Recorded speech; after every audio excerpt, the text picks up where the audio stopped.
now listening to the greatest. Hey, you know JayRay got girls here going way, way, way, way, way, way.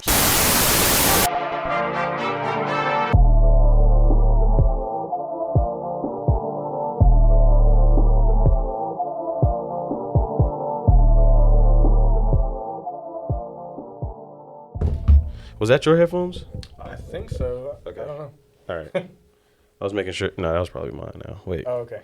Hold on, y'all. We got to get we figuring out the audio. Wait a minute. Because I can't hear myself. That one was mine. This one? I think that one right there. Yeah. So we're right here. Right there's good. Okay. Now I got to find mine. Okay, there you go. Okay. All right, we got it. We got it. What's good, y'all?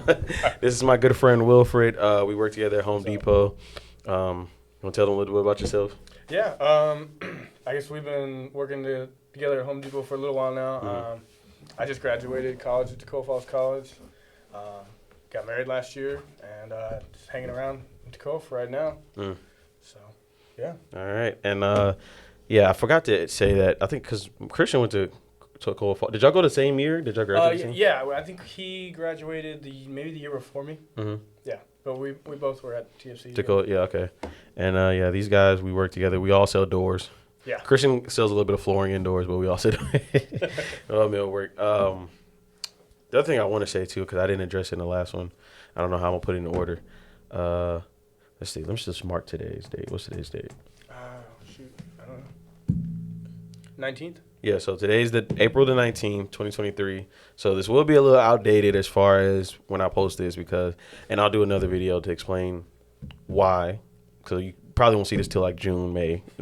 So that's a whole nother story. But yeah, I just want to point that out. Just in case you talk something about relevancy and they're like, that's 3 months old. Why did you still talking about this? But yeah, that's fine. But yeah, today we're gonna talk a little about the work you do, religion, all that good stuff. Yeah. So where you want to start? Cool. I mean, I guess we can start with just the crisis going on around us with like refugee stuff. Okay, yeah. So, that was one thing when we because Wilfred was kind of like, was you my not my manager, but you were because you were a specialist. Yeah. So I'm just like the sales specialist. So I handle all the special orders and things like that compared to you just sell the doors we have in the store. Yeah. So Christian was like, not Christian. Wilfred was kind of like, I was shadowing him. Yeah. Still shadowing him till this day. I still don't know what I'm doing. I'm gonna be honest. And we just started talking, and we began talking. I don't know how we got into talking about refugee. I think because you were talking about ministry in your work. Yeah. And then you mentioned Clarkston is one of the biggest ones. I'm like, I went to Clarkston High School. It all makes sense because that was one of the most diverse areas I've ever been in. Then you said it was one of the most diverse areas for refugee work in the nation or something. Yeah, like that. yeah, it's the most diverse square mile, I believe, actually in the U.S. So it's just crazy. Yeah, that's wild because I always noticed it. I just never thought it was a place where for refugees. I didn't think the person sitting next to me in class was a refugee. Like, you know what I mean? It's just, I didn't know that. I mean, it makes sense now though because that whole area is just West African, East African, Muslim, Asians, and I'm just like, it makes sense now. Most of those people don't even drive cars. They still walk, They still do the traditional thing. They might have baskets on their head walking around Clarkston sometimes. Cool. And I'm like, it all makes sense now. I just thought they just wanted to stay within their culture, which you always want to do. But maybe some of those people are just fresh and new from coming to America. So, so tell me a little bit about how you got into that work. Okay, yeah. Well, in high school, I was a part of a I was a part of a church, and they were going to Guatemala on some medical missions. So they took down teams every summer to help these doctors that were in Guatemala, these Guatemalan doctors, do their ministry. We're just kind of like helping them out, and so that really sparked like a desire in me to go overseas, to work with missionaries in some capacity, something like that. I grew up in Canton, Georgia, if you know where that is. Heard of it. Yeah, it's not as diverse as Clarkston, but we had a big Hispanic population there. So I learned a lot of Spanish just from going to school or working at the subway.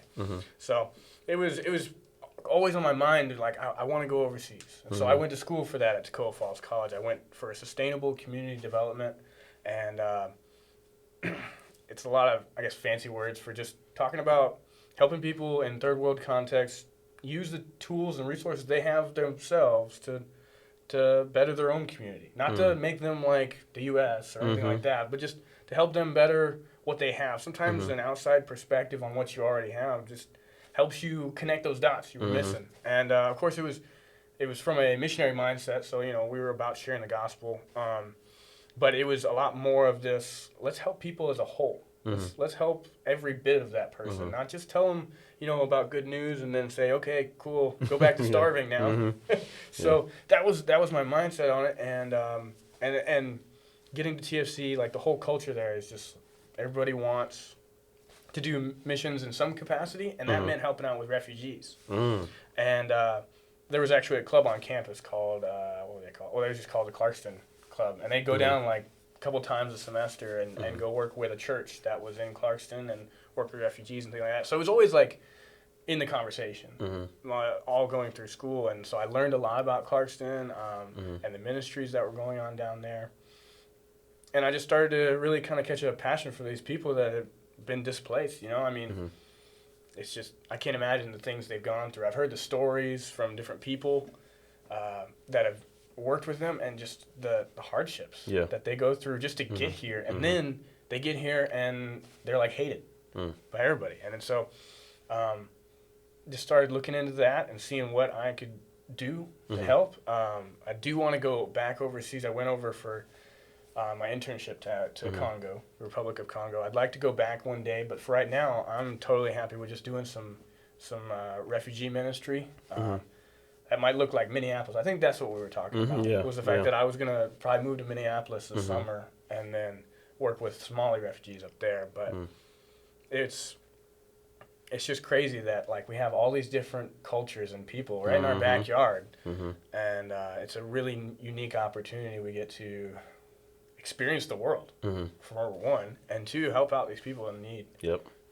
You probably so many questions popped in my head that I want to ask you now that we've already talked about. I want the people to know, because like I said, that's an amazing that at such a young age you wanted, one of your biggest things was to help people. That's one of the things you wanted to, because I know your curiosity became in because there's a lot of Hispanic. You want to learn about Hispanic, and then you said at your school you used to go to your they used to go take a trip to Guatemala every, I don't know, I forgot how long. Well, I went. It was a week each time, but I went twice. It was a ministry. Like I said, it was like the Guatemalans were doing it. They just needed some help, doing their stuff. And so it was really cool that we got to partner in a different way instead of trying to be like the white saviors, So, you was already in the ministry. So you was already a part of a ministry, and then y'all kind of reached out. No. Like this is a ministry that's been going on for a while. They partner with different churches and have teams come down and help out these doctors that are running a mobile pharmacy in the villages. Okay. And so we kind of helped supply, like bring meds that were easy to get, but they're hard to get for them over there and things like that. Just help be the extra men to carry things and stuff like that. You know what I mean? While they're doing the real work. Yeah. And so that was a ministry I'd heard about through the church. And so I went, and I went with a really cool team. There was a couple of Haitian ladies on the team that were just like, you're going. And I was like, I don't even know who you are. And they're like, no, you're going. Yeah. You're coming. Like, write your name down on this list. You're going right now. I was like, I don't. Who are you and what is this? And then Mom was like, yeah, sign him up. And I was like, who are you? Yeah. Like, what have you done with my mom? Yeah. So in high school, from a very young age, I got experience with like, there's so much out there that we just don't know. We don't know. Here.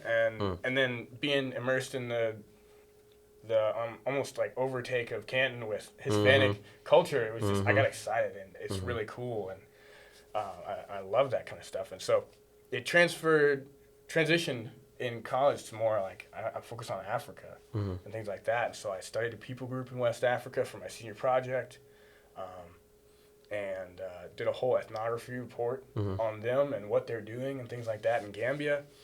And then my wife did hers on a Somali people group. But the goal of the end project was to take your paper and then come up with a strategy project on how to reach them with the gospel and with the, clean water, different stuff like that. I mean, the holistic kind of approach. And but Somalia, dude, we wouldn't last like 2 days in Somalia. Oh. It's a pretty rough, like persecuted wise, like it's pretty rough. Like even as a white person, like they say you don't last like 48 hours. So there's no way of ever getting there, but they're like, hey, we want you to like make something that could actually really like impact people. You could actually really use this. So they said, do it on Minneapolis.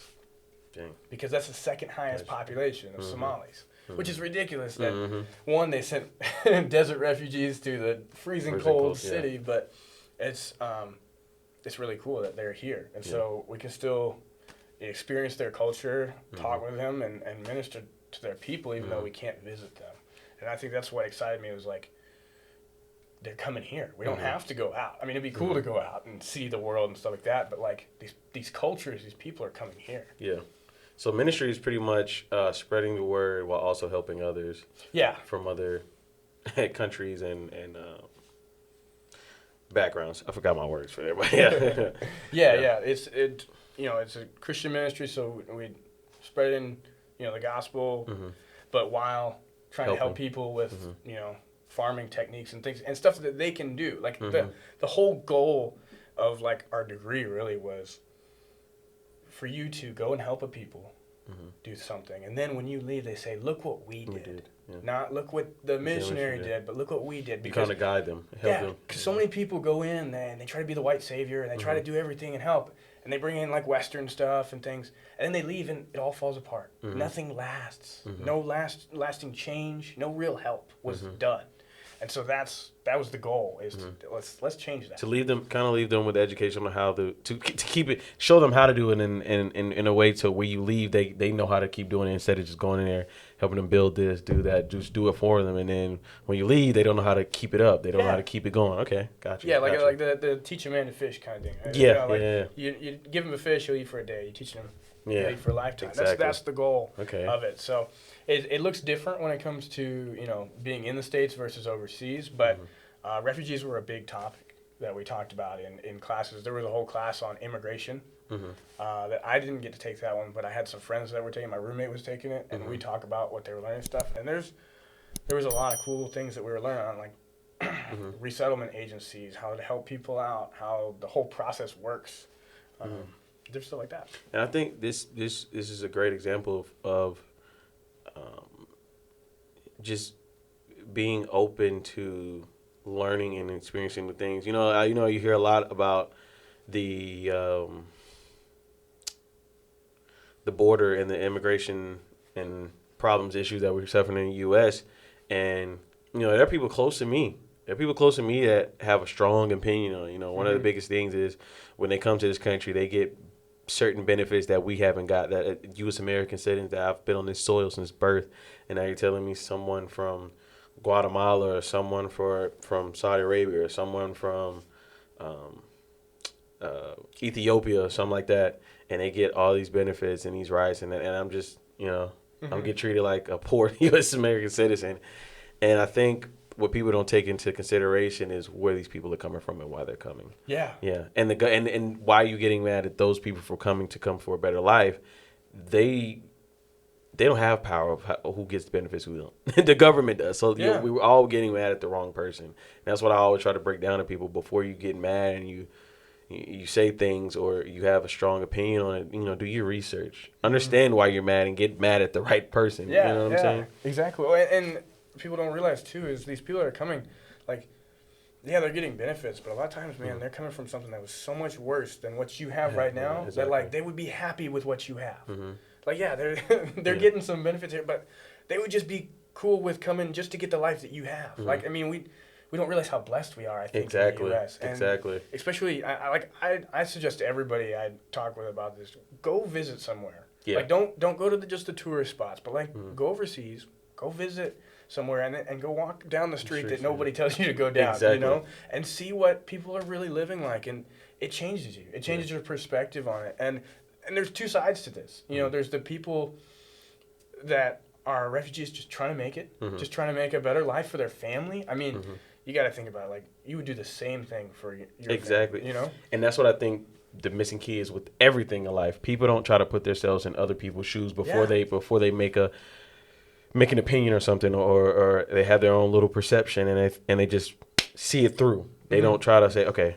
And that's the problem what I have with why I really don't have a lot of friends right now, because people don't know how to really put themselves in other people's shoes. It's almost like, you put in a simple example is if I ask you for advice, don't give me the advice of exactly what you would do. Put yourself in my shoes and remember who I am versus who you are. Like, if someone was, let's just phrase, for example, this is just a little kiddie example, but this is the most simplified example. If let's say if someone was picking on me at school and I come to you like, what should I do about it? Punch him back. Yeah, but okay, that's you. I'm not a fighter. I'm a pacifist. Like, we're two different people. So put yourself in my shoes before you give me advice on how to handle it. You got to remember, we're two different people. So we would approach it two different ways and two different mindsets. We have different morals. And I think people don't take that in consideration when some of these issues come up. You know what I mean? I think what you said too is that people don't understand the hardships. Like, you know, I did an episode with this girl named Naomi Solis. She might still be in the building, and she talked about how she came to this country as an illegal immigrant and how she had to do it. You know, her mother had to hang on the bottom of a truck. That's crazy. Like for some miles. I don't know the number. For some miles, and how she had to. She was a baby, so she had to dress up as a boy just to get over the border, because she looked like, as a boy, she looked like an American. Like, she put her hat on her and put some clothes on her and hide her. But as a girl, they would dress up normally as a girl, she wouldn't have been able to cross the border. Wow. So that was a crazy story. But I did want you to share. Want you to share that story that you shared with me about the guy and his two daughters. I'll share a little bit. I don't know this guy specifically, so I'm not going to claim that this is the full story. And I don't even know his name, because this story was shared to me from somebody who's a friend of this guy. And he was giving a message to students at TFC, showing them, hey, this is what they go through on their daily life. And I do want to get back to that second person of the two people, kind of the two sides of things in a second. Yeah, no problem. Because they got some cool stuff. We talked a little bit about it by the doors. But so there was one guy that was with his family, and you know, they're living their life in the country, and they had to flee because there was I think it was like guerrilla kind of warfare. Yeah. I think it was, so there was a bunch of just unrest, and it was just not safe. They just had to leave. Yeah. And so they were headed towards the border trying to get out. And they kept getting stopped by these like military stops. And he's got his whole family. I think he had, 2 daughters and like 2 or 3 sons and his wife and everything they own packed in their car. And they get to the first stop, and they have to stop, even though they know that anything could happen. And so they stop, and the guys make them take all their stuff off their car and give it to them. And they go through it, and they just destroy their stuff looking for things that are of value. Because they didn't have any money to give them as a bribe. And then they were told to keep going, just keep going. And so they had to leave all their stuff that was all tore up, all destroyed, family heirlooms, whatever it was. And they had to keep going. And then they hit another stop, and they got, they did hit one stop where the guy took all their money. So somebody took all their money, as a bribe for them to keep going. And then the next one took all their stuff, destroyed it, took all the valuables. And then they got stopped again. And he said, look, I don't have any money. The guys, the last one, they took all my stuff. I got nothing. Please just let us through. And the guy, with the AK-47s and stuff, they said, well, give us your daughters. And they pulled him out of the car, and they talked to him just personally. And then he said, leave your daughters, and the rest of the family can go. And he begged them, and they're pointing guns at him. He said, it's either you all die or you leave your daughters. Jesus Christ. And he had to make that choice. Imagine trying to make that choice and say, am I going to, give them my daughters for whatever, or the whole family dies? And he had to give up his daughters, and he had to put it, he had to drag his wife back in the car. He told his sons to get back in the car, and they had to drive out, and his wife's just screaming, because she's realizing what's going on. And he was, this has wrecked him, it would wreck anybody, but he told the guys that told me this story, he said, I just pray that they died a quick death. I can't even begin to put myself in his shoes to think that he had to make a decision like that and then live with it and be like, I just pray that they died a quick death, man. That's unbelievably hard. And that was just to get out of their country. And then he had to get here. And then that's crazy that you come from a country that treats you like shit, and then you try to find peace and a life in a country that didn't even treat you worse than the other country. Yeah. What was with that perspective, what would you have done? What would I have done in that? Like me being him? Yeah. Dude, that's hard. I mean, like I said, if you try to put yourself in there, but that's the biggest thing. If you try to put yourself in those shoes, yeah, how are you going to judge them then? Like, you know what I'm saying? Yeah. And I think everybody should be asking themselves that question. I mean, like, and nobody can judge anybody for their answer on that question either. Because I mean, like, because then you have to answer that question too. You know, so it's that's a tough one. And then you really realize how blessed we are here in the U.S. Exactly. That we don't have to answer those questions, like in our personal life. You know what I mean? Like I don't have to deal with that kind of stuff. Yeah, I always say, as much as shit on politics and the government and democracy, I always say democracy is better than anarchy or monarchy, because you know some of these countries. I mean, my again, I have to quote him. I think I quote him every single episode, man. But it's the truth, and I love his podcast because it's raw and it's real like this. Sometimes he may go a little bit over the top raw because he's a comedian and he likes to take it a little bit further than what some people would, and I applaud him for that too, because you know we're all human beings, and if it's out of from a comedic standpoint, if it comes from a comedic standpoint with no intent to hurt people, then yeah. And some people will get offended, but who doesn't get offended by anything? Because everybody's different. And some people get offended by the simplest things that aren't even jokes. You know what I mean? So, I wanted to see if I can find it. And he was talking about similar to what you were saying in some of these different countries where, you know, some of the things in broad daylight that happen there would not happen here. Oh no! But it's, you know, and let me see. It might take me that long. That's fine. Yeah, let me see. Everything. White people as a species. No, it's not. Yeah, he gets a lot of racist. But it was so good. He was talking about, I think it was Africa. And the hymen. Oh, here you go. Oh, no, that's Joe. It's somewhere. It's one of these. I just don't want to play them all out loud. I quickly realized. Yeah. No, that was recent. Everything. White people as nothing. You have to bathe, eat with, sleep with, and lick wild animals. Oh yeah, that's he was talking about. Yeah, that's a whole nother different story. Okay. Yeah. Novels. Dude, there's nothing better than the bar, and then she starts sucking your dick. That's too much. Don't ask me why I screen record these guys. They're hilarious in the moment, when especially like you're at work and you're just doing something and they're just talking, because they're both comedians and they talk about real stuff, but they bring comedic life to it as well. I mean, they talk about real issues. I'm gonna try to find one. I'm gonna try to find it in the next. If I can't find the next 2 minutes, then I'll try to explain it. But he's pretty much talking about how he was like, he was saying similar to me, like as much as I shit on America, it's great to be an American, because in some of these countries it's really this is what I got this button for. They know. Dude, I could have sworn it was more recent than what I have right now.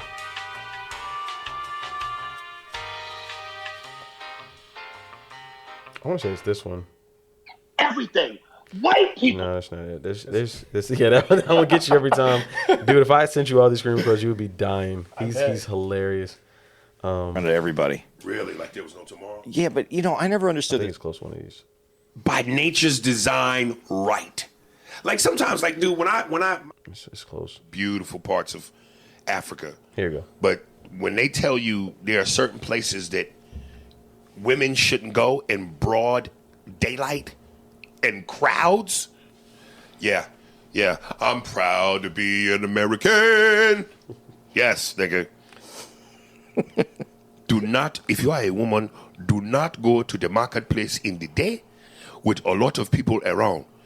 They will rape you in the open. I just think that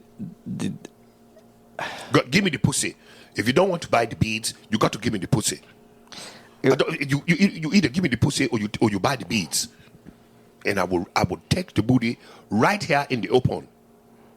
The only witness that will see you are the other 300 people and the lion. I will take the booty from you, you American bitch. Go ahead.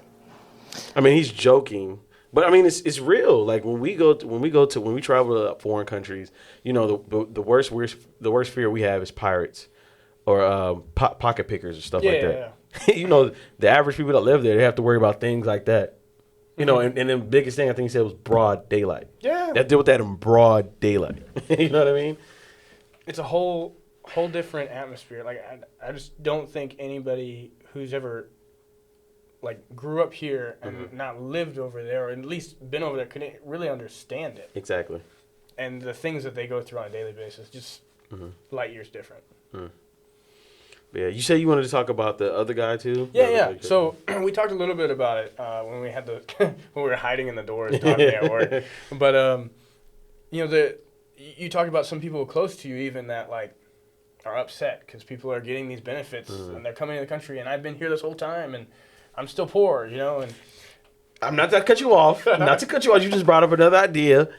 Because I'm not gonna say exactly who, but I had a person similar, like exactly who's like that, and he's deep, and these people that have these strong opinions are deep rooted in politics. They understand it more than me. They understand how the government works. They understand things that I just haven't, as a grown ass man, I should be knowledgeable of. I just don't care because I see, you know how they say some kids see black and white. That's how I am. I don't have to understand exactly how it works. Like there's different federal, county, all this stuff, certain taxes and all this other stuff. I just see the government. I just know what's fair and what's not. If you tell me, give me a specific rundown. It's almost like politics. Like for example, we can vote for him, or him, but are they really gonna work to make the country a better place? What's better for us? Or are they gonna do what they think is good in their eyes? yeah, I mean that's the whole thing. And I just went kind of off base, but pretty much what I was saying is these people have knowledge of how it works, and they're still kind of blind to the main focus, the thing that should be the most important, which is what were we talking about? Well, we're talking about refugees, and them wanting a better life. But I can sympathize a little bit with these people, to be honest. I mean, I grew up in a very kind of, I don't know, conservative Republican kind of deal, and I have a lot of the same voices around there, like, you know, immigrants shouldn't be getting all this stuff. They're stealing our jobs, you know, and stuff. And at first I was like, yeah, that's not cool, you know. But then I realized that, you know, that human aspect of it is like, especially once they're here, man, what are we going to do? Are we going to ignore them as our neighbor? Like, I mean, especially as Christians, you know, we're called to love our neighbor. And if that immigrant moves in, he's my neighbor. And I'm going to serve him and I'm going to love him. And so, I mean, no matter how they got here, they're here at that point. But there's a really cool. I should have wrote it down, but I forgot what it is. But there's a really cool documentary I watched in college about a refugee and a KKK member meeting. Do you remember when I told you about this? Yeah, and it was really cool because there was this just story of how they overcame this hate, and he renounced the KKK, you know, and he realized, wait a minute, these are people too. And I was just fueling this anger that I had that I was really addicted to. And that's why I wanted to do this. And these are people that I should care about. And it was actually in Clarkston. So that's crazy. Yeah, it was in Clarkston. But this guy was from like Calhoun. And I know Calhoun.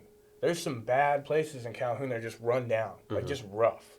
And it looks like you go on certain roads in like rural America, and it does look like a third world country sometimes. And these people, they called them the forgotten America. And I think that's a great way to put it, is like, there's a lot of people in the U.S. that feel forgotten about, and then they see these other people getting the attention that they feel like they need, and some of them, I mean, most of these people we're talking about do need help, you know what I mean? But we're like, oh, let's just help the refugees. That's all they're seeing in the news. That's all they're seeing being promoted in politics, and they feel like nobody cares about us, and we're living in a shack down the road. You know what I mean? And we've been here for 2 generations, you know, 3 generations, and we're Americans, but we have to live poor, and they just get angry. Everything, yeah. And it's so like you're mad at the wrong people. You're mad at the wrong people. I understand why you're mad. You're just mad at the wrong people. Exactly, and it's this misguided hate. They just get addicted to it, and the guy even actually comes up with like a 12-step like program on how to get out of hate ideology. It's really cool, really fascinating. I'm sure if you look up just like KKK member befriends refugee, you'll find it. So the whole thing they're doing, and neither of them are a Christian. They're just, you know, he's living his life. I think he's agnostic, and the other guy was a devout Muslim. And so, it was a cool story of just of unity within people and understanding each other, and then bring light to two different sides that we need to address. Not just that we need to address refugees, but we need to address Forgotten America too. Yeah. We need to help both these people out so that we can heal that divide. Exactly. And that's what I mean. You said it better than I did when we was off camera. That's pretty much my platform, man. Like I joke all the time about bringing a KKMA member here. Of course, I would have security. I'm not just gonna be here. I would definitely have security. But just saying, like, okay, why do you feel this way? And I can tell you why I feel this way, and then we can come to some sort of resolution. And then you never know, like you said in that story, you know, he learns that his hate was misguided. You know what I mean? He hated certain people for a long time. That really wasn't the problem. It was you do think the Forgotten America? Yeah, it was the Forgotten America part, and that's what if life could just be like that, but you know, in this day and age, especially the platform some of these people have, and they decided to talk about other issues, and just because of they're scared, because everybody's scared to have those conversations. Oh yeah, I mean they're uncomfortable. Yeah, they're uncomfortable, but I think people don't realize the end goal of what can happen if you have those conversations. Yeah, they can solve a lot of problems. They can relieve people of a lot of built up trauma that we've been, or anger, or problems that we've just as a country is it's kind of I'm trying to use big words today. It's kind of tear down our society, and it's making America worse again. Like you know that slogan, "Make America Great Again." Let's talk about some of these issues. I mean, I think the last time I actually looked at CNN with my mom, or I was looking at something on YouTube, and it was during that campaign. It was some lady. And she was addressing how racism doesn't exist in America. And it was like, that was my first time trying to get into politics as much. And this is why. Like, the first thing I seen, it doesn't exist in America. That's like saying, what's the word for it? I'm just gonna say women oppression. That's like saying women oppression doesn't exist in America. And you're a woman, you should know of all things. It's almost like a form of racism. You know what I mean? The imbalance of women pay and how people treat women, and the where people put women on the balance of just human beings. You know what I mean? Yeah. And I'm just like, how could you say that on national TV when you know? But I know you're trying to protect your brand. And you're trying to get nominated, but like this is actually important. I feel like this will actually help you get polls. This is what America needs. If you truly believe that you can make America great again, you can help people, and you can help the world be a better place, you would have addressed that. Yeah, but I mean, and that's the thing is, listening to people brings understanding, but then it also it makes you reflect and see where you went wrong or where you might need to change your viewpoint and things, and people don't like to do that. Because once you feel like you've got it figured out, well, then you can kind of build your ideology, your things on top of that.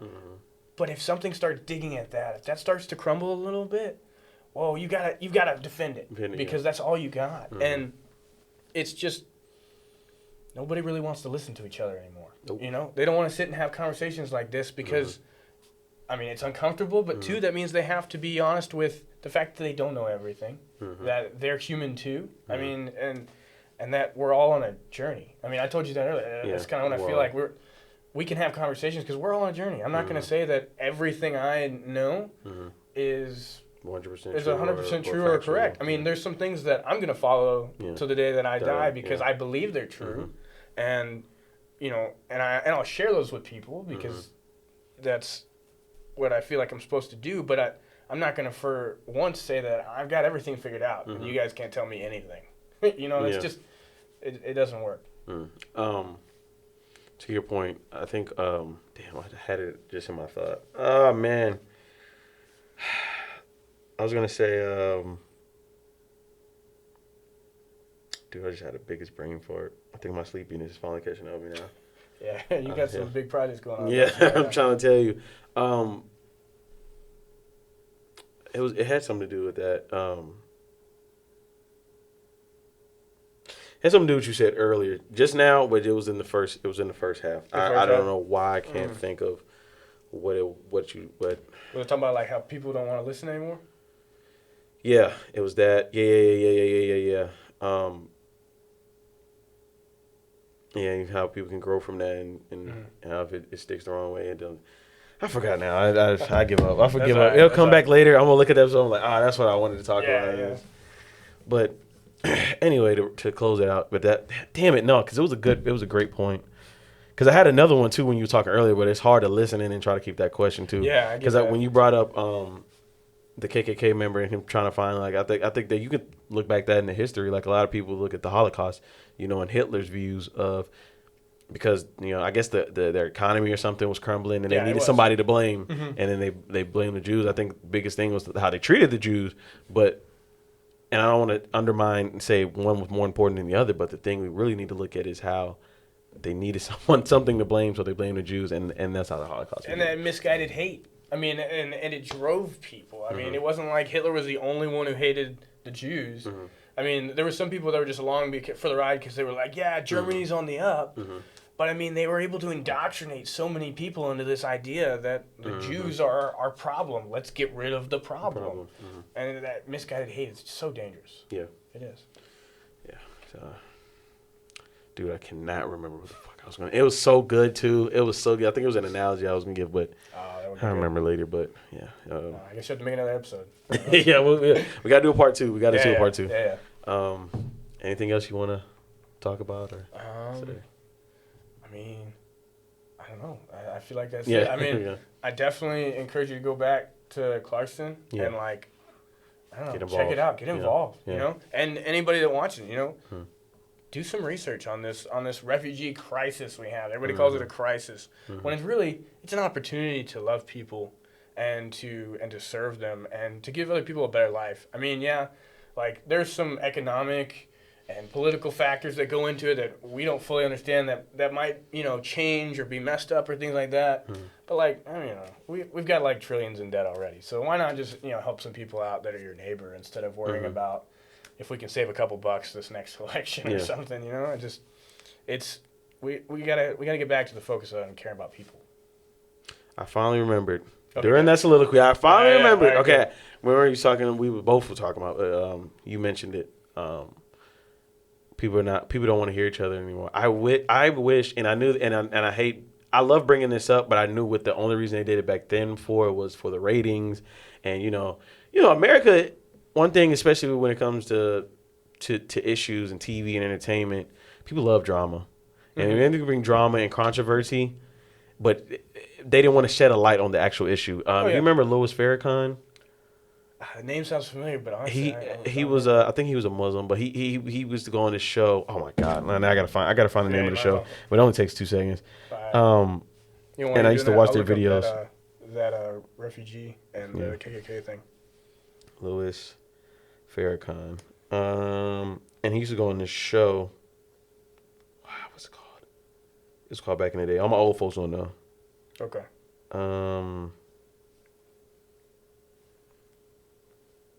Damn, I didn't know he was arrested.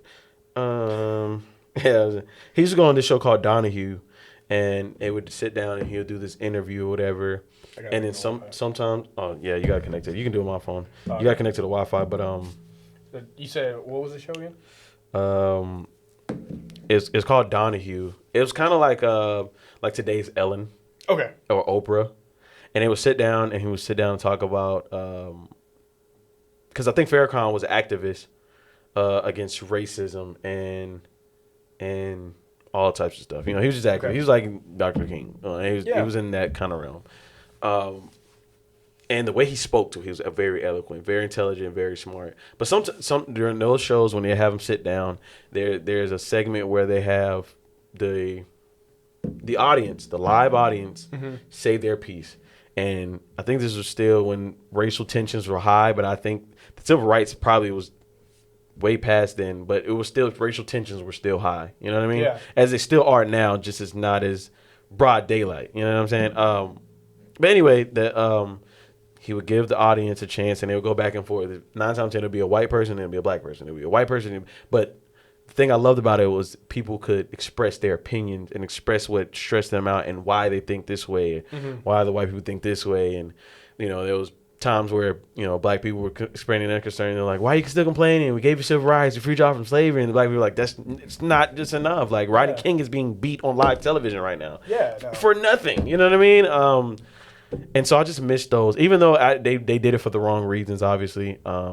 But it still shed a light on certain issues, and people were able to sit down and have these conversations, and have two different ideas, and just kind of at least try to find a resolution. Yeah. So. No, I think that's really cool, and I hope that your podcast kind of becomes that. I'm trying to. I mean, because we need somebody who's not trying to do it for the drama, but somebody who's going to open up those conversations and facilitate. And I want to learn from it as well. Like you've opened up my eyes to just, damn, I am grateful for what I have over here. Let me see if I can help the people over there, because I know if it was vice versa, I would want that. Yeah. So, and then I can learn from those people, because I think that was one of the coolest things. Like I said, I had my best friend growing up. He was Muslim, and just being around him all the time, like and just seeing what his life is like in his religion, and being around his culture, pretty much his culture. Mm-hmm. You know what I mean? Like we would sometimes, as Muslim, you got to pray like 5 times a day toward Mecca. Yeah. Towards the Mecca, and sometimes if he didn't, it'll be a certain hour, and he was like had that fifth one. He was just like, we'd be in the middle of the road. He'll stop literally in the middle of the road, get out, take his rug out and pray. So I just thought that was pretty cool and amazing too. So I mean, I think if you're kind of like unsure of somebody in their culture, or afraid of people and their culture, there's been a lot of fear with Muslims specifically because of the terrorist things that have been attributed to certain Muslim groups. Go meet one. Exactly. Go meet somebody from that culture. Go meet somebody that's a Muslim. Stretch yourself and listen. Yeah. I mean, and that was the whole point of that article, or that whole thing with the guy that was a former KKK member. He was trying to get out of the KKK, and somebody else actually was like, I know how to do that. I'm going to set you up to hang out with this refugee guy who's like an advocate for other refugees. Yeah. And they've got on USA Today, they've got a article. It was in 2019, but it says how a former KKK member and a Muslim refugee became friends. And you can read that article. It's really cool. I'm going to definitely read it. Yeah, I would highly suggest it. And I think if you keep looking into it, there's a whole documentary they did. And they travel around and speak and show their documentary. And they did that at my school. And text me that. If you can find the name of it. Is the name of the documentary on the article? I don't know. I'll look at the article. If not, I'll just text you. Yeah. Just text me if it's not. But, I mean, it's just, go meet them. Go understand where they're coming from. And you still might not agree with what they're talking about, or might not like their culture. That's fine. But, like, open your horizon and your perspective so that you can be there for people. You can love your neighbor. I mean, that's huge. And I do have one story for you that was crazy in Congo. I just remembered it. I didn't witness this, because that would have been even crazier, but I was there. Like, I heard from people like, yeah, this happened like yesterday while I was there. And so these two like young guys were in one of the neighborhoods, and they were like stealing from people. I mean, they have police, they have, a government, things like that. It's pretty corrupt there, but the neighborhood just got together and like caught these guys in the act, and they just killed them right in front of the neighborhood. Like right in the middle of the neighborhood, just killed these two guys. And they were like 17. I mean, they were basically kids, you know what I mean? Just killed them like nothing. And there wasn't like the cops were looking for the guys who killed them or anything, because it was like, justice has been served. Imagine if we had that kind of system here. It's just the things that people deal with in other countries is just unreal. Yeah. It's unfair. Yeah. You made me want to go back and watch. Have you seen the movie Hotel Rwanda? No, I haven't, but I've heard it's so good. You gotta see that. You gotta see that. Yeah. Don Cheadle's best work, Hotel Rwanda. I mean, that puts you in perspective too. I love movies like that depict certain cultures, or that were close to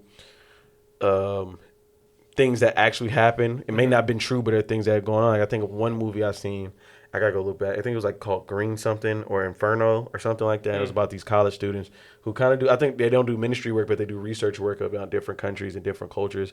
And they travel, forgot what country, and their plane crashed.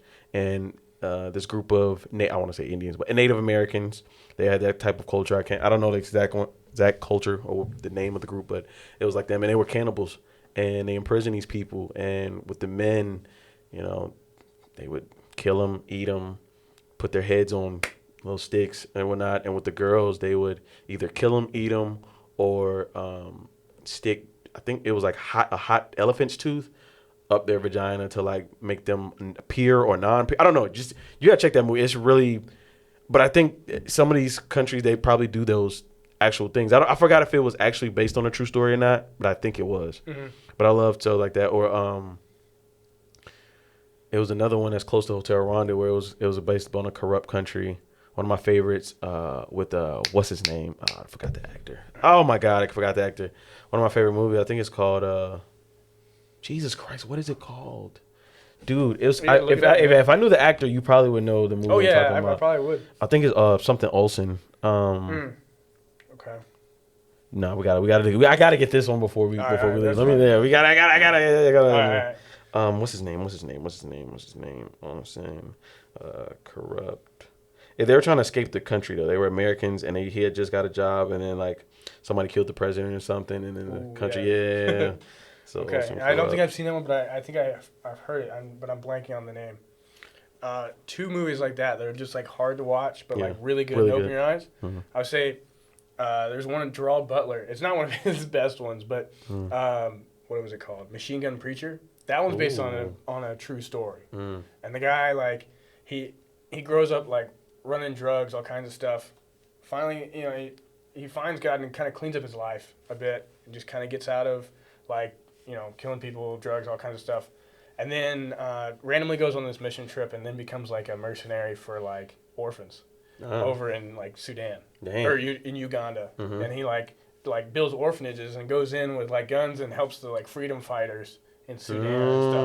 That one's pretty crazy. Yeah, that sounds cool. And then what was that other movie? Sound of Freedom. I know it's been pretty big the last year or so it came out, but it's a lot about rescuing kids from the sex trade in South America. And the guy that it was made after, it was a true story about, I think he was not FBI, but like a CIA or something. I forget what he was, but the guy that they made the movie after, he's under a little bit of fire right now, so I wouldn't take it too much credit, but it was a good movie. Damn. I gotta check that out. Definitely send me those. Yeah, y'all should check those out. Check those out. They break you. They're hard to watch. No Escape. No Escape. Oh, with Owen Wilson. Yeah. Okay, Owen Wilson. I don't know why I said Olsen. Can buy his old name, but yeah. Okay. It was Southeast Asia. I think he had because I vividly remember it because I had just rewatched it. It's a movie from 2015, but he's trying to. He had just got a job in Southeast somewhere in Asia, and they ended up killing the president. Someone was overthrowing it, and then the country just began fucking basically folding in on itself. Whoa. And all the American people that were there, either for that specific same for him a job or a tourist, were trying to escape. And it was like the whole movie was just a suspenseful thriller. Like they're trying their hardest, and they finally got to a border somewhere, and they were able to escape. So yeah, I'll check that one out. Yeah, for sure. And I'll send you those other ones. Yeah, the one with the mercenary, all that stuff. Send me that. But yeah, sorry y'all that I couldn't remember my words and all my movies and stuff like that. But I had Wilfred here to help me out, and he was able to kind of carry me through this episode. Are there any socials that you want to share, or any websites that people want to check out that you do your work at or something like that? Let's see. If you look up, what's that ministry called? If you look up Clarkson, what is it? Envision Atlanta. Mm-hmm. That's a ministry that does a lot with Clarkson, and a lot of things down there. That's a pretty cool one. If you're I'm trying to think, man, if you're in the Toccoa area, there's a lot of stuff with Shirley's. Have you ever been to Shirley's? No. Soul Food? Dude. That sounds good, though. Definitely the best place to eat in Toccoa, but also... Oh, is that where that's the pork and stuff? Is that the one Miss Carey was talking about? I don't know. Maybe, but... Oh, Soul Food. What you said, Soul Food. Oh, yeah, Soul Food, but fantastic place. But she runs it only from like 11:30 to 1, and then like the afternoon, she just opens it up as a soup kitchen.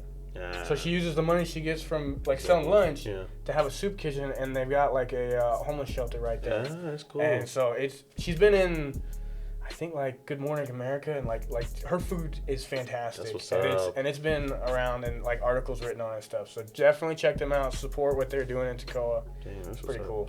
You want to shout out your personal socials or not? I don't actually have any socials. And I'm on LinkedIn, but that's about it. That's cool. Yeah.